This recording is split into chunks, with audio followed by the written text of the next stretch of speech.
Representante povo e Parlamento Nacional Apreciano Louva, badahuluk veto lidera Instituição Polícia Nacional Timor-Leste, Deputada Sira hato apreciação ne, liu husi plenária Parlamento Nacional segunda-feira ne, liga ao comissária assistente na terça Eufrásia Soares Martins, nebe hetang nomeação no dar segundo comandante-geral PNTL. Sira Mosa aprecia o programa no governo niang, tambah nomeia ona polícia feto ida, onde assume posição alto e a instituição PNTL. Portanto, a nomeação ida ne, hatudo bamundo, Timor-Leste foi confiança bafeto, atu lidera instituição PNTL, ida ne orgulho bot bafeto hotu e Timor-Leste. Timor-Leste. Nomeação ida ne hatudo baita, hatudo mos bamundo, kata ita Timor-Leste mos foi confiança bafeto, o isa para tuele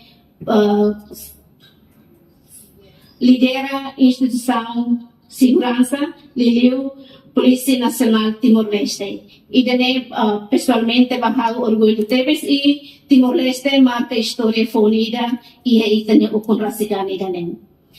Segundo how intervençamos, how hareliu baiha caso violência doméstica nebe maka acontece e município Bolnaro. Deputada Aliança Conceição Senti Haksolok, tambah tinang idene, marca história bafeto PNTL, hetang oportunidade atu lidera, no toma responsabilidade bot e instituição segurança. A primeira intervenção idane o Caracató.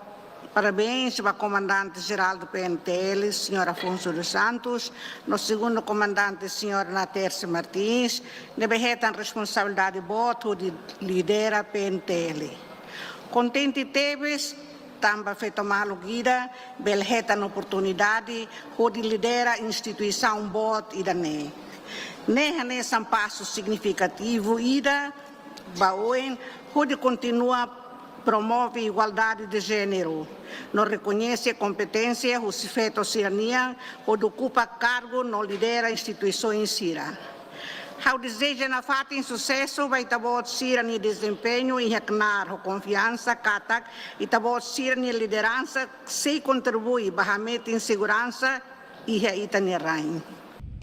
Entretanto, comissária assistente na terça Eufrásia Soares Martins, simu nomeação no dar segundo comandante-geral PNTL e a loron Ronaldo Racing Hito fulang março tinring rua Ronaldo Racing husinon no governo constitucional.